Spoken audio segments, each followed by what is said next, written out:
Gilbert Gottfried wrote a book. It's weird because he was bragging to Will in the pre-interview. We actually pre-interviewed him about his book. Yeah. We've never had a book before. We have a book, and it's a weird book.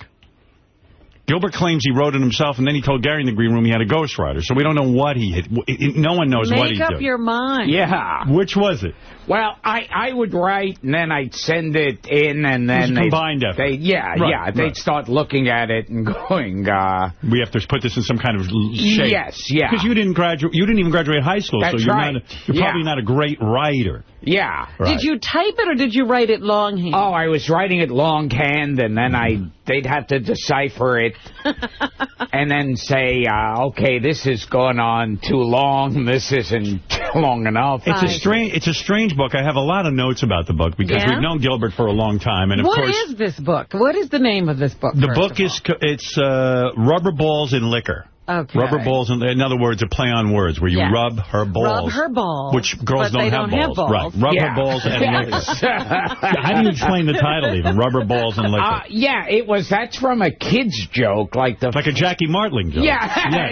Yes. A few people said, where'd you get the title Jackie Martling? Right. And they said, well, it's how the old kids joke goes is you ask someone to say rubber balls and liquor to everything you say, and you go, so I had breakfast today. Rubber balls and liquor. I had lunch. Rubber balls and liquor. What are you going to do with your girlfriend tonight? Rubber balls and liquor. Yeah. And that's the joke? And that's the... and that inspired you? Yeah, for a kid. Did you like that joke when you were young?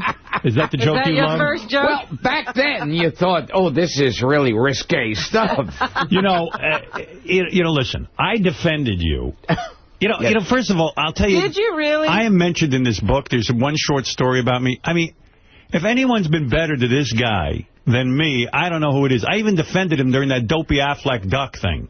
Well, that's true. You did say they shouldn't have hired him in the first place. Well, I said that. I said, who would be nuts to hire this guy? He makes the N-word, everything. He's offensive all the time. Nobody is more offensive than Gilbert. And then they're shocked when he makes a couple of Japanese jokes during a tsunami. I mean, it's insane, isn't it? Yeah, although I still can't really talk about the... because you got to pay out. Yes, so I still have to... I see. So you can't disparage the Aflac company. So basically, I'm like the head of General Motors coming on a show going, let's not talk about cars. It's incredible. I know that you must be broken up inside because I know it was several $100,000 a year for just one day's work. It was to record the Aflac commercials and say Aflac. It was a day's work, right? Oh, yeah. Not even. I mean, when I say work, you got in front of a microphone and you went, Aflac. Oh, yeah. And then the creative director would say to you, Gilbert, can you give me a little more passion when you say Aflac? And then you go, act Aflac. like you're scared. Yeah, act like you're the duck and you're scared. I mean, it was probably the easiest money you ever made in your life, right? Oh, sure. And I know you love money. Yeah. Me? Yeah. Where did you get this from? I mean, it must be driving you crazy that your kids are getting older. And you've got to pay for school. Just that I have kids. Right. It's driving me crazy. I know. And then Gary's in the green room with Gilbert. He says, how old are the kids now? Gilbert goes, yes, I always have a problem with this. I had to think about it. And then he goes, the girl is for... He doesn't even know her name. Yeah. I don't even say daughter or son. I still say the girl, the girl, boy. And the boy is...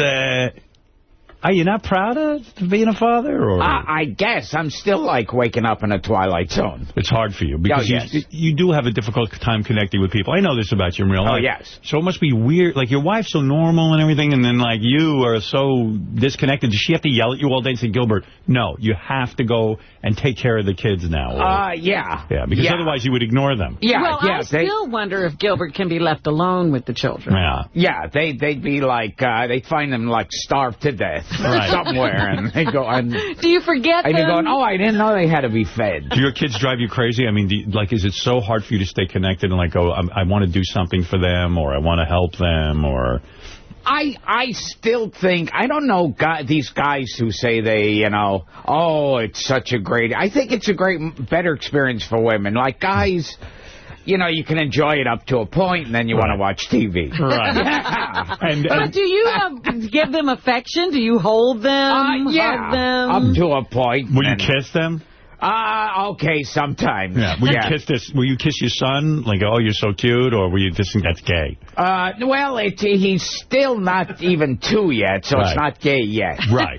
Yeah. Do you have you decided whether you'd kiss your son, like when he's 18, would you kiss him on the cheek and kiss each other, or do you think that that's something that should not be done? I think they eventually decide. Right. They figure you're gross and they're not going to kiss you. Yeah, like, oh God, an old man is kissing me in the mouth. The first thing I'm struck by. At first, I thought rubber balls and liquor was about, like, jokes or something. But this is the story of your life, and yet you leave out huge hunks of things. Like, you don't mention your wife except at the end. Yes. You don't even mention how you met her. You don't mention anything about her. You don't mention anything about your children except you dedicate the book to your children. Yeah. You do? Yeah, yes. that he did. Yes, yeah. I'm like Danny Thomas. Did you find yourself dedicating the book to your children because it's the right thing to do, not because you really wanted to? Yeah, I didn't know who else to dedicate it to. You had nothing else. Right. So you getting back to Aflac for a second. I know you can't disparage the company, and you got to be careful because you get a payout of some kind. But this has got to be killing you because it was hundreds of thousands of dollars a year. Oh, sure. Did it cross your mind at any time that rather than waste your time on Twitter? I mean, if you could take it all back, would you? Because it's on dopey Twitter. I don't know how many followers you certainly didn't dream that this was going to happen. No, you know what it was like to me, the whole thing, and even with the way the media went. I was a bigger story than the tsunami. Right. You were. You caused the tsunami. Yes. It really was. Do you think it was worth it in a way? Because didn't this put you back in the public eye? And it's kind of you're a bad boy. It's your weird promotion. My Twitter account is like 100 times as much as it was before. And now whenever somebody dies, I get 1,000 Twitters going, hey, what do you got on this guy? Well, are you afraid now to tweet? Because I've noticed your tweets have calmed down in a sense. You have kind of reined it in, right? Well, this is the way I kind of feel. Like people say, do you feel bad about it? And it's like, to me, it's both things. It's like, I feel like if I get up in the morning one day and I had cornflakes, and after that I lose my job and I'm on the news 24 hours a day condemning me, and so the first thing you'd go is like, oh, God, why did I eat cornflakes? And then you go, wait a minute, I ate cornflakes every day for years. Right. Well, you make a good point. Yeah. None of us like cornflakes. This is how you've been making a living. Yeah. You have every day of your life gotten up and made offensive jokes. Oh, yeah. So how can you rethink this now that they've discovered that you make offensive jokes? Yeah, it's like I starred in The Aristocrats. I did the September 11 joke. In a way, Gilbert, you now are in a weird position. You are not tweeting offensive jokes. And you were, for the first time that I know of in your career, you were forced to apologize. That was what I want to know. How did you write this apology? Well, was the apology part of your settlement? In other words, you had to make amends? I don't know where that was. That happened on that, first day and a half where there was just... Who advised you to make this apology? I don't know. It was going back and forth, with the agents and everything. So this was like a major high-level meeting kind of Oh, yeah. situation. First time you're in touch with your agent. Yeah, exactly. Was this an attempt? First time my agent called. Was the apology an attempt to hold on to the Aflac account for you? I don't think so. I don't know what it was. It's like that. Those first 2 days, I was a daze. I was like, you were in a daze. Yeah. Right. I was going, you didn't know what had happened. Like, what the hell? After everything I've ever said in my career. Right. I mean, you've used the N-word on our show. You do, things about Jews, about Hispanics, the Holocaust. He does it all. I was thinking, watching it on the news every day and all over the place, I was thinking, okay, so they never saw The Aristocrats. They never watched the roast. You started defending yourself in your mind. And they never once heard of your show. Right. Yeah, it's like... Well, now you were involved with a corporation. Yeah. See, it never would have been anything except the fact that Aflac is... Did you know that 75% of their business is in Japan? You knew nothing about the company. No. Some celebrities actually look into the company they're endorsing. You don't even care. I mean, who knows what... You think he's investigating Shudini? Did you investigate Shudini? Do you now look into where most of the Shudinis are sold? Although this is something even before all this happened to me that I kind of was understood about Kathy Lee Gifford, who got in trouble with the sweatshop. Yeah. Right. And I was thinking everyone was condemning her, and I thought, well, I don't know, does every celebrity who does a commercial, does he hire the CIA to check into it? It's like, of course not. So you didn't know this. Does the Aflac company call you? How do they fire you? Like, how does that all occur?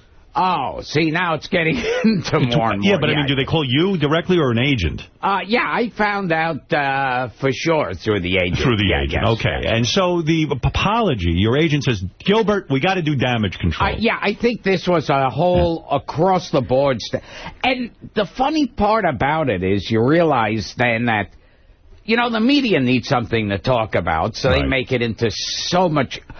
This is what I loved about when they reported it. They said it was comments and remarks that Gilbert Gottfried made.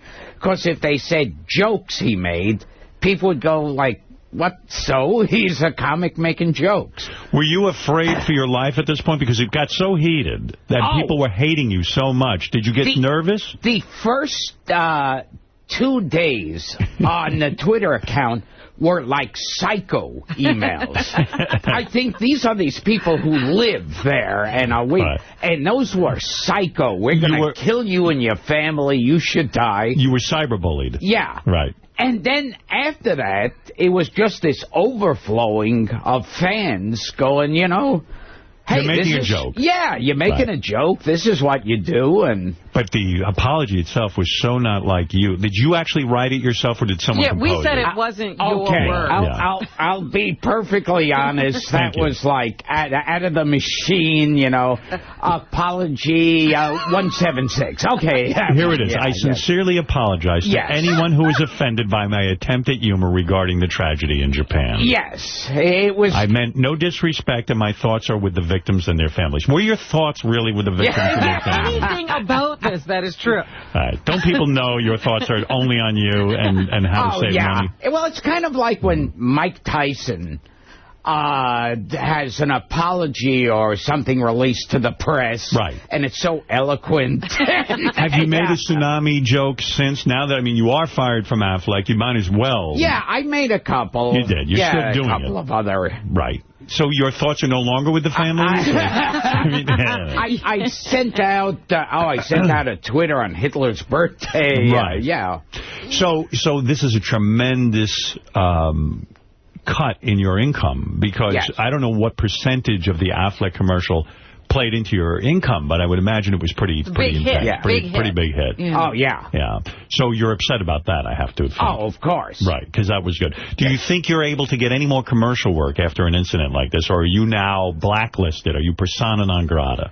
It's a funny thing, because, I mean, the more... See, this is what I realized, too, about... Not that I just realized it about the media, is... For a while, like, the tsunami was on every minute of the news. Right. And then one day I wake up, and most of the news was taken up one morning by Chris Brown threw a chair backstage at Good Morning America. Right. Did that take the heat off you? A little bit. And then you see that the newscasters are using the same emotion and same urgency talking about Chris Brown. Right. What was your best tsunami joke out of all of this? When you were in the midst of this, what did you feel? Were there any that you felt were of great quality? Right. That were worth...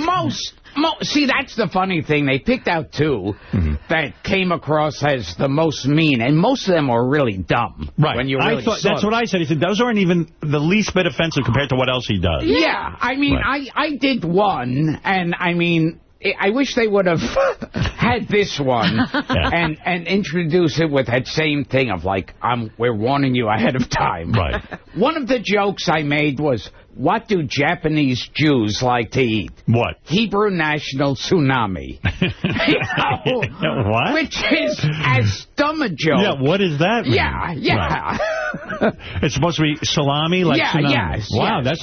that's not even going far. That's crazy. It's like if people could take offense to that, it's how stupid you are, and basically unfunny. Right. Like, who's the top pop singer in Japan? Gwen Tsunami. You know, it was like I was doing jokes like that. So, why waste your good material on Twitter? Yeah, why use my ace stuff? The other impression I get is that while you're on Twitter, like someone said to me, do you know Gilbert follows all the people from our show, even the interns and all that? And I go, don't you realize Gilbert doesn't work the Twitter? He has some guy who you call him up and go, here's a joke, put this up. And 99, I have about like 50 Howard Sterns and 60 Robins. Following you. Yeah, so it's unbelievable. Yeah. Well, so the Twitter is good for you for business, and yet the Twitter is the thing that really got you in trouble. Oh, it's a scary time period. Do you think this is the first time? Yes. Do you think this is the first time someone actually got fired for tweeting? No, a few. I've been watching this now. Like one guy, he was in Detroit, and he was stuck in traffic or something, and he was doing stuff on his Twitter, and he said, this is the Motor City, and yet nobody here knows how to drive. Which is a pretty funny joke. Right. Certainly funnier than any of the ones I put up. Yes. But, I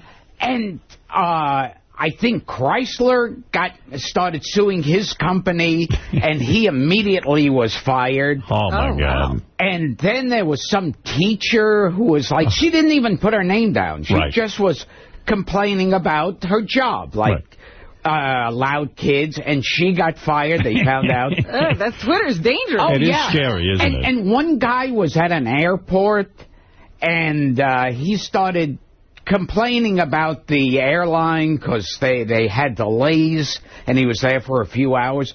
He got fired. It's a weird time period. But you know what, Howard? You had started to go down this road. You didn't lose other commercial work that you had. No, not the Houdini account. And you're still the parrot for Disney, right? Oh, yes. Yeah, they had no problem with your jokes. And the funny thing, too, is the people who really blew it up in the beginning and were the most offended, most shocked, most outraged, were first TMZ. Right. And then Perez Hilton. Yeah, he got upset. Yeah, he draws penises on little kids. Faces. Yeah, at times I've had Perez on, and I said to him, there was a point where he was relentlessly making fun of Bruce Willis and Demi Moore's kid. Oh, yeah. It was Ben Stiller's kid or somebody. Adam Sandler's kid. Yeah. That's who it was. And I said to him, gee, what'd the kid do? I mean, and he's since rethought all of that. And he has grown, I guess, as a person. And so, so for him to be outraged. For him and TMZ, the bastion of good taste. And he'll draw, cum stains on someone's mouth and say that this guy's gay, and it's like, oh, you're the arbiter of good taste. Yeah, so, you offended him. Yes, yes. Ultimately, though, if you could take it all back, would you? Because you'd want the money from the Aflac commercial, right? I mean, you would take it all back if you could. If you could go back in a time machine and say, hey. But you make it, you make a really good point. How could you ever go back in time and think, this is something how you make your living. Every day you're offensive. Oh, yeah. It's like I said. I said that before about the cornflakes. Did you get so nervous during this that, was there a certain point? Because when it's really bad, now you can look back on and go, you know what, I survived it. Yes. But were you starting to get neurotically crazy, like locking the doors, like, oh, my God, I'm giving up show business? It was... The worst I ever saw you was when you got ill. Oh, yes. And you were going to give up show business, and that was no bullshit. And then a day later, you were back on stage. Yes. And so did you get to the point, like, that's it, I've had it? I mean, real Gilbert. I was definitely going around the days for about 2 days there when I got because the first people to call you are the psycho Twitterers.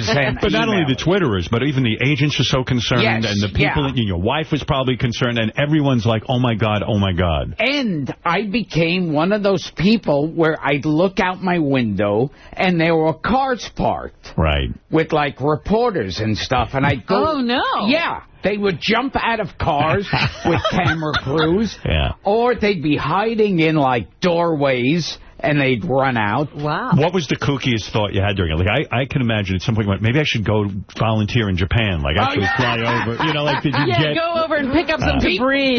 Did you get to the point where you said, that's it, I'm leaving show business because I've got enough money, I can't take it anymore? I didn't think I was going to leave show business at that point. I thought show business had already left. You thought your career was gone. Yeah. And also, I remember the first time I stepped out of my house, I thought, it's going to be like a Frankenstein movie, you know, with pitchforks. They're going to chase you out of town. Yeah. And then you realize the average person has a life. Right, and they don't really care all that much. Yeah, they come up, they still want their picture taken with you, still want to... We should have said we couldn't have Gilbert on anymore. Yeah. That would have been... That would have been really good. We should have banned him from the show. I was shocked to... I was actually shocked to read in Rubber Balls and Liquor. Yes. Because sometimes, you know, I'm shocked that... I mean, I was kind of anxious to hear about your parents... Because when I saw you in the hospital with your mother, I knew something weird was up. And you know, your sister was there, and I don't know much about your father. I mean, you do say in Rubber Balls and Liquor that your father, I didn't know this, was a hardware store guy. Yeah. And he could fix anything. And then when times were really bad, you weren't rich people, that your father would sell airplane glue to kids because he knew they liked to get high off You're it. kidding. No, he had like one of these stores that nothing got sold in this. I mean, it was in the middle of nowhere. There was no reason for a lock on the door. It was in Coney Island, but in like a side area there. No foot traffic whatsoever. Yeah, not near the cyclone or anything. He was not a great businessman. No. And one day, you know, people started sniffing glue around that time, so they passed a law that was a really dumb law, that you could only sell glue to kids if they bought a model kit. Right, I remember this. Yes, because that was somehow saying that, well, they're gluing a model with it. Right. And he had, like, one airplane model that was there collecting dust for all those years, and they would buy that.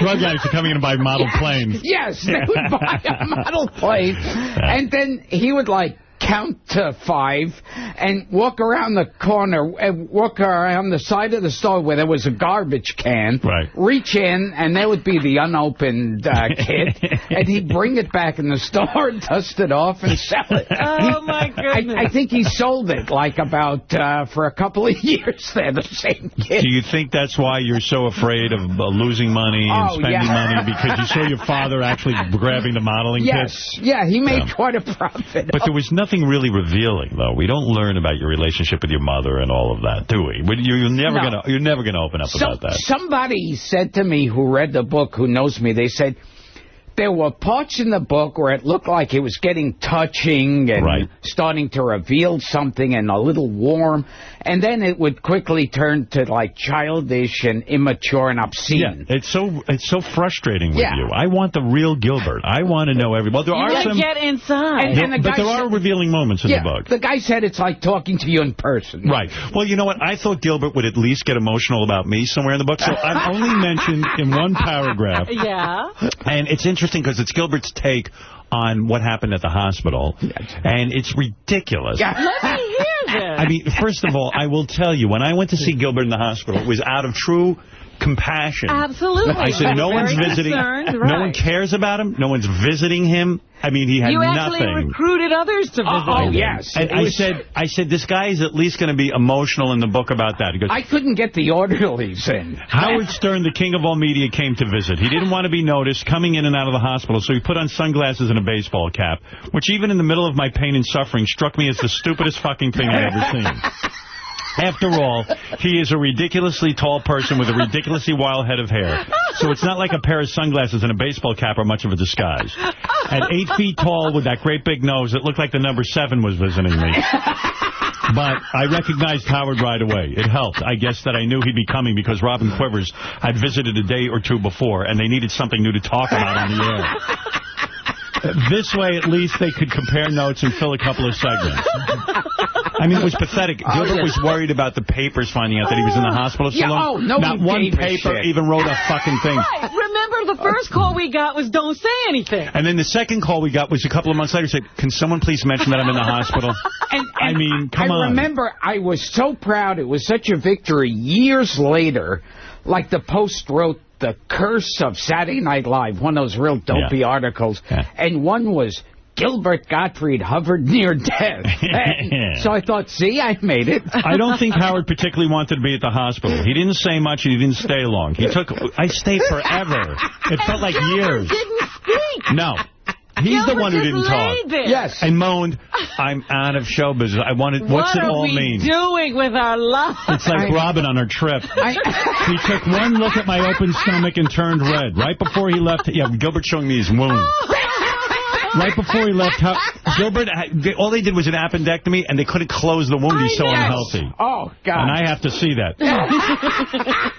Right before he left, Howard asked if there was anything he could bring me. My eyes filled up with tears, the way they do whenever I think about receiving some free shit.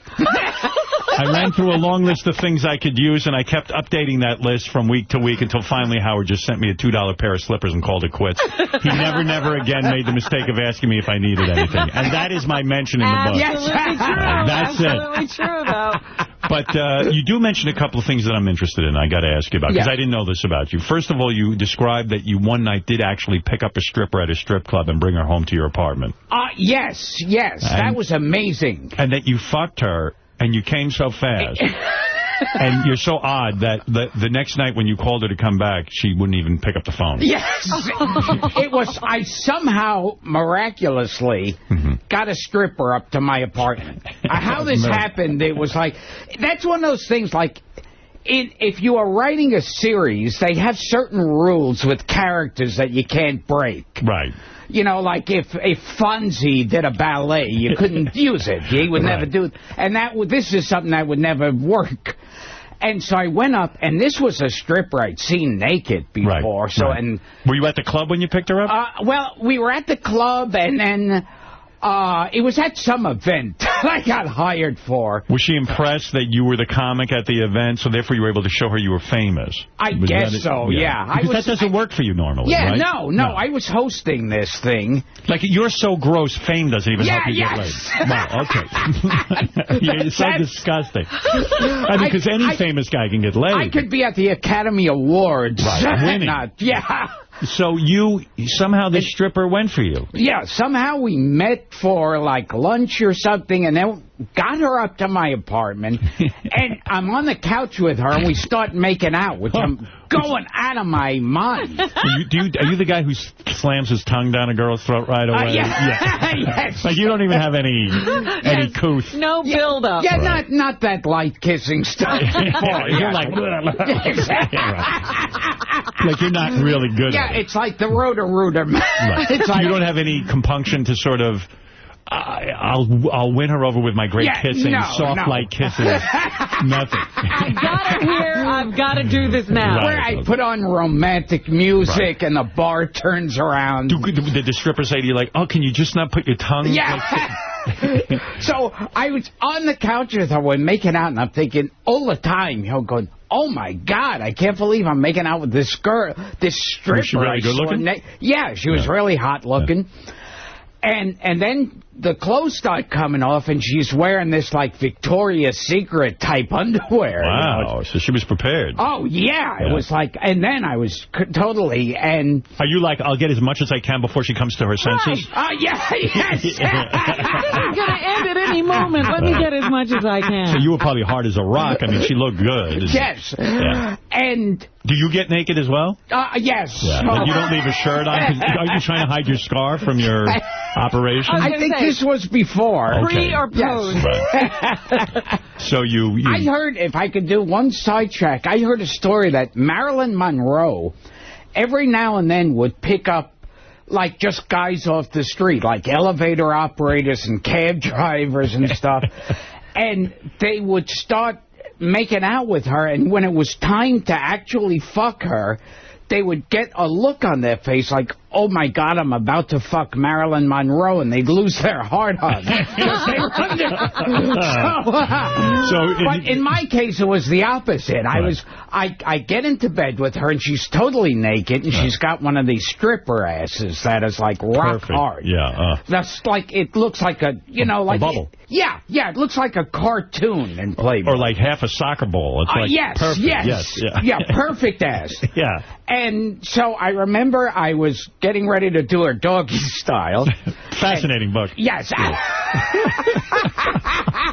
For you intellectuals out there. I can't believe you needed a writer to help you with this.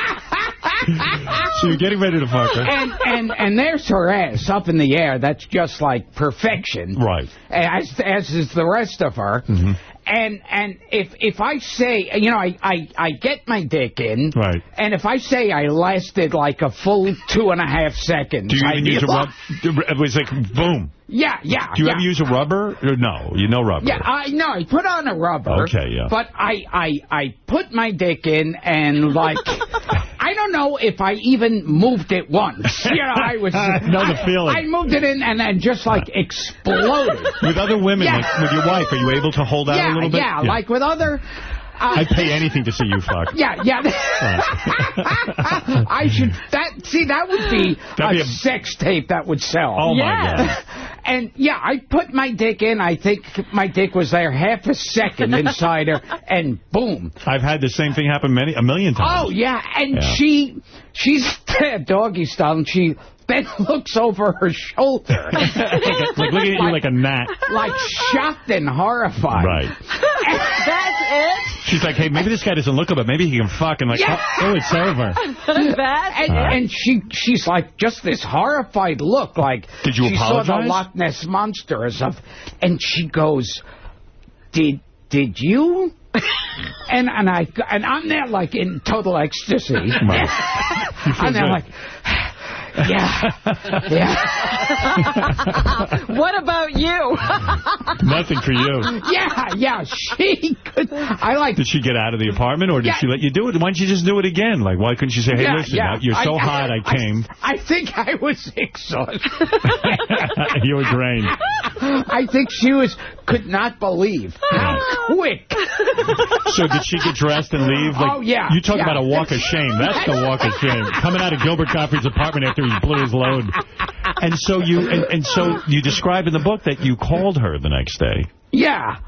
I say that, like, when she was leaving the place, I talked about seeing her again, and she gave me a look that says, that like, without saying anything, says, I'm hot looking now, but in a year from now I'll be old and washed up, and I'll be found dead in a trunk or in the Hudson River, either by having my throat cut by my motorcycle boyfriend, or I'll be dead of AIDS, so I'll kill you in a second without thinking about it. But you did call her again. Yes, I did. And she what, hung up? Yeah, there was like this silence on the phone. What do you say? Hi, this is Gilbert? Yes. That was it. And I said, I thought it, from the silence, I said she was giving me that look over the phone. The other thing I felt was amazing in the book, you talk about when you were on Saturday Night Live. Now, I didn't know this. Yes. You auditioned for Saturday Night Live, I guess in front of Lorne Michaels. Oh, no, this was Jean Doumanian. Jean Doumanian.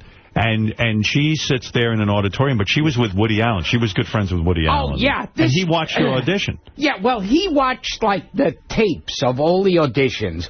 They were like, it was like a full-day thing. Someone was there who I knew and saw this.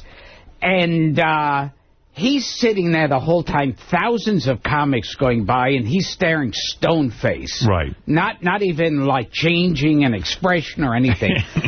And then finally mine comes on, and then he, like, sits up, and it looks like, oh, he's going to start, like, bursting out laughing. He discovered a new talent, Yeah. And he looks up, and he, like, points his finger, and he goes, is he a Navajo Indian? And that was it? Yeah, that was it. And then he sat back down. Navajo Indian.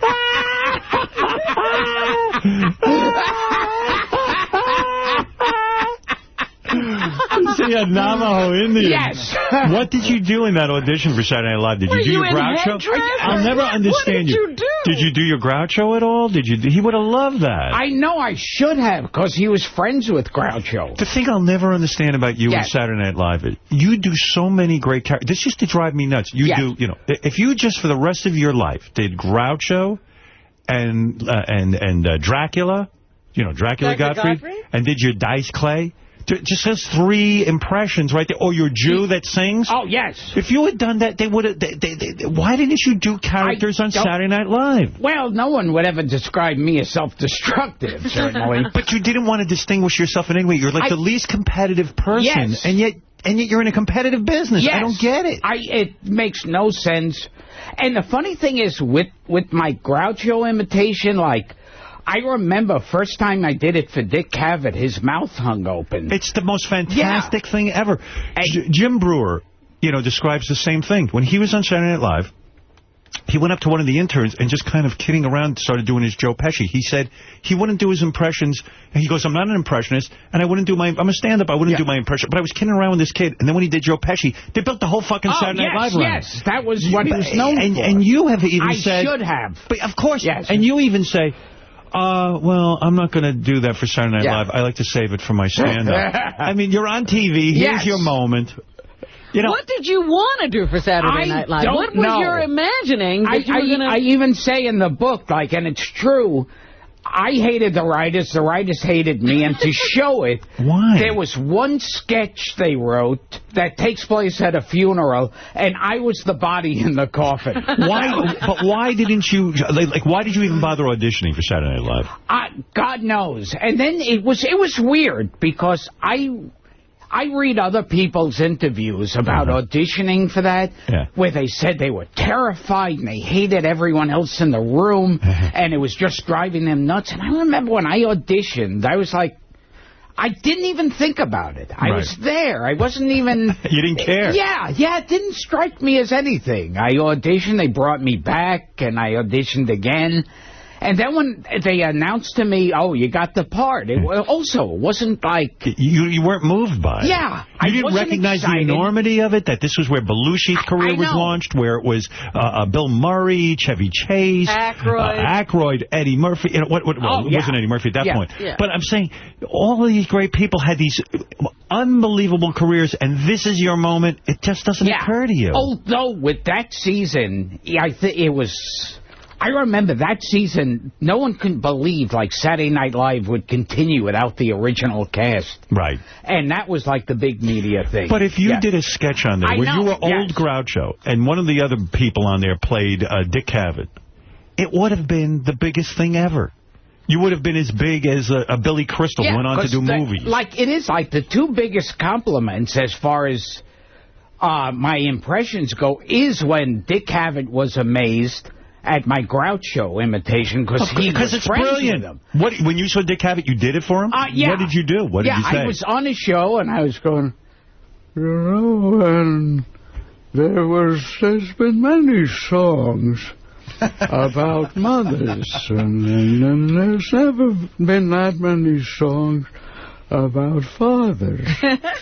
And except for Harry Ruby, he was a songwriter at the time, and he wrote a song that goes, today, Father, it's Father's Day, and we're giving you a sigh.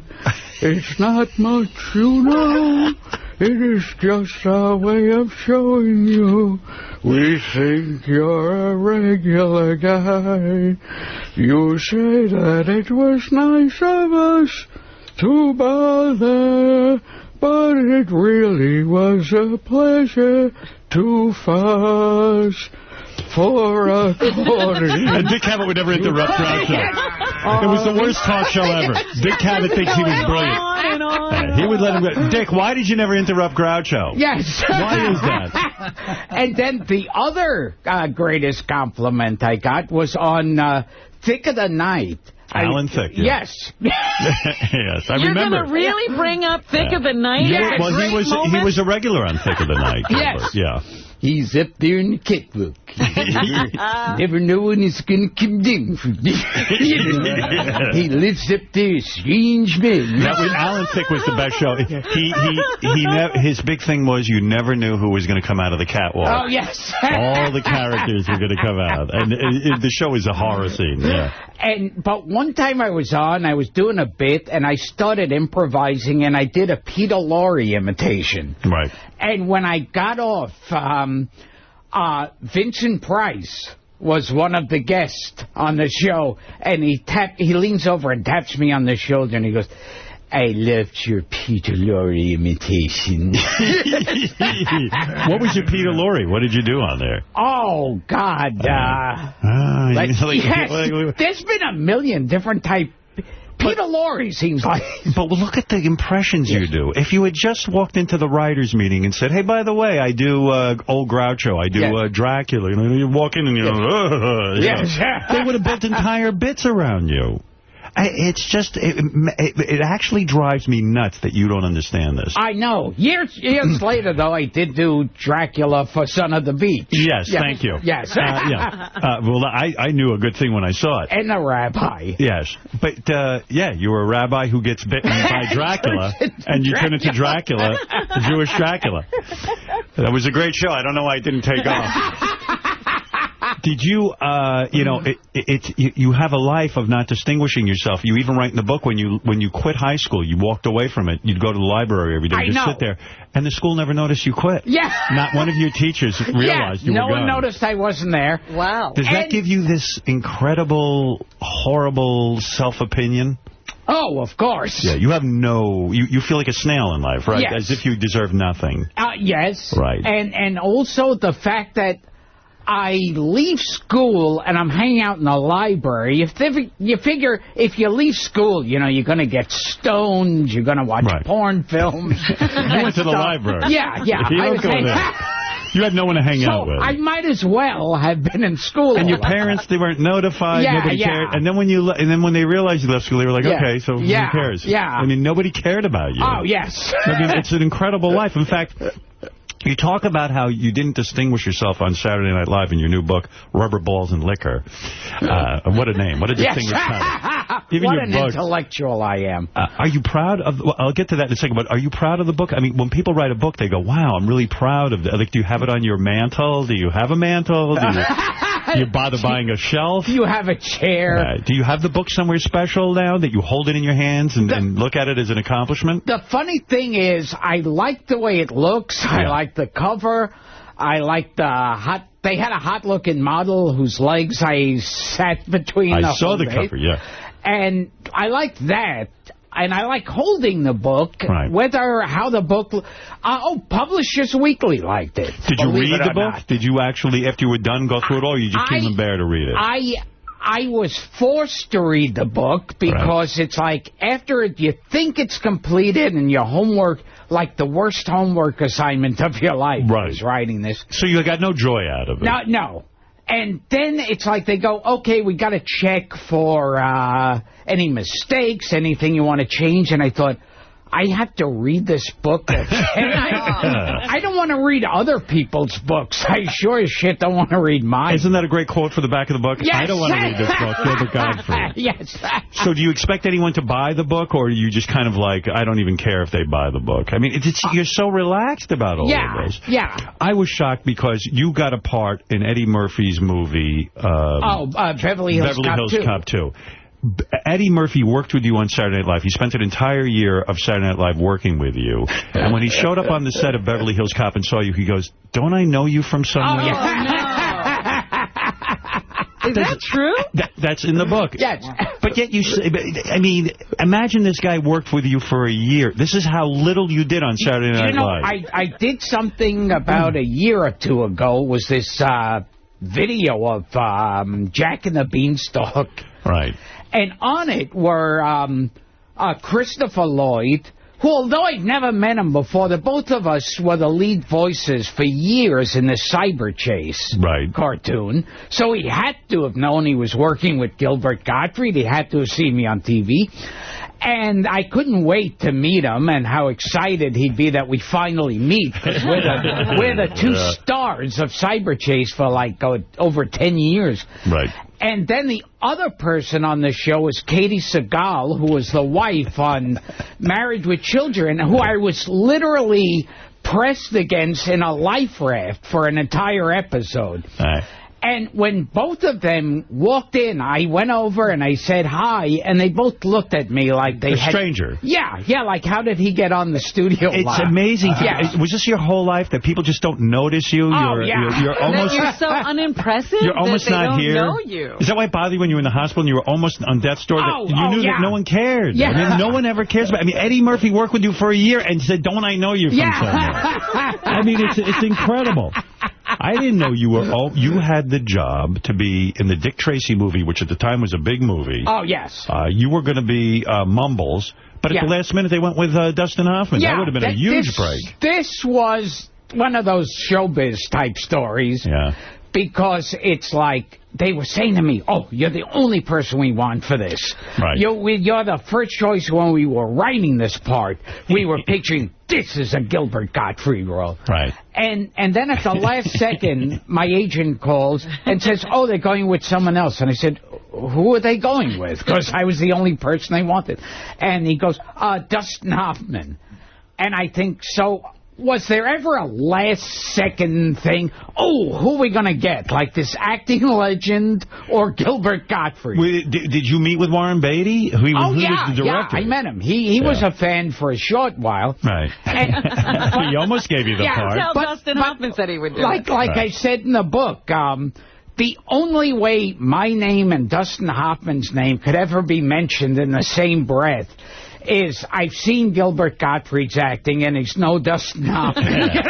Are you actually touring around, doing different appearances to promote the book? I'm going to be going on a tour, yeah. Are you going to be on The View, did someone say? Oh, yeah, that's today. That's today you're going to go do The View? Yes, that scares me. Oh, my God. Those yentas are going to yell at you for making Japanese jokes. I know. That's the agenda. You got to know that. Why would they yell at him? They're going to yell at him. Whoopi defends Robin Williams. I mean, not Robin Williams. This is Gilbert. Mel Gibson. Whoopi ain't defending him. Whoopi defends Mel Gibson. He might be able to do something for her. Gilbert Gottfried's book, Rubber Balls and Liquor. See what I'm saying? Okay. Yes. Is in stores today. Gilbert, believe it or not, this is a rare opportunity, will be signing copies of his book Thursday night at 7 o'clock. Now, usually you charge a lot of money for your signature. Oh, yes. In fact, you charge for everything.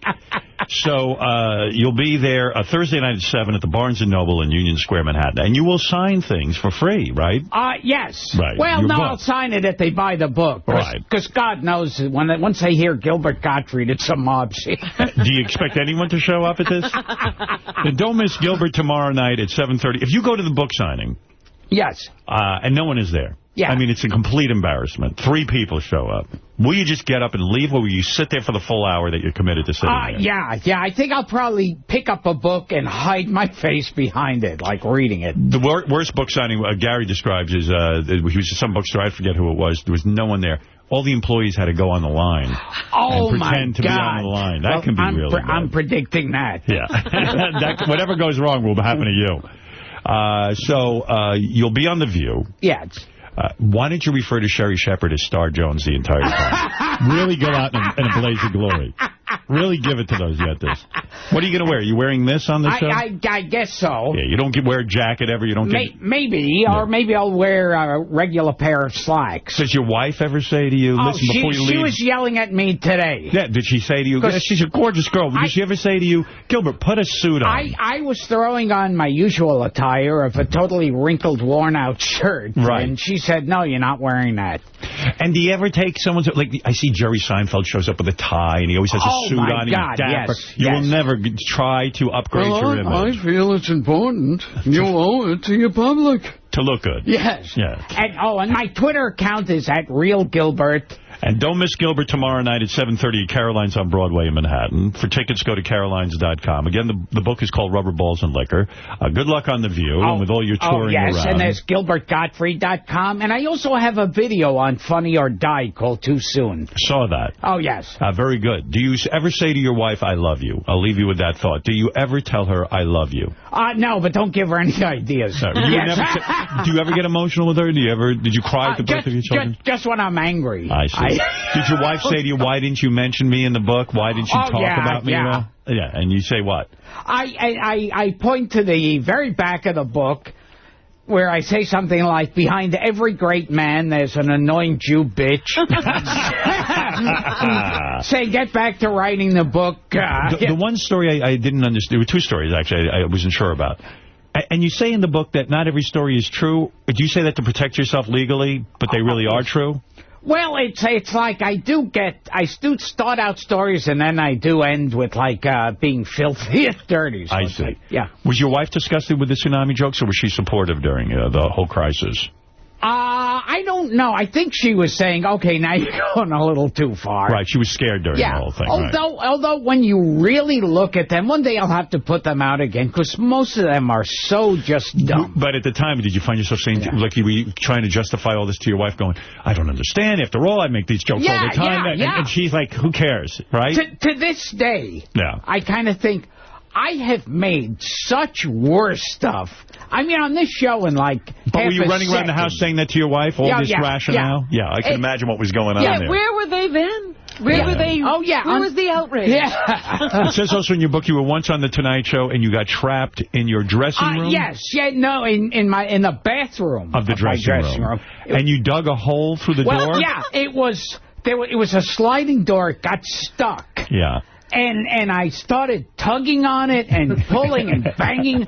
And usually when I'm sitting there trying to relax in the dressing room, there's a knock on the door every 3 seconds. Right. With someone. This time there wasn't. And I'm pounding and panicking. I finally get it open a little and I see a phone there. Right. And I reach my arm out and I'm just half an inch from the phone. So I can't get that. This is like that movie with the rock climber who had to cut his own arm off. Yes. And then finally I see this metal trash can there inside the bathroom.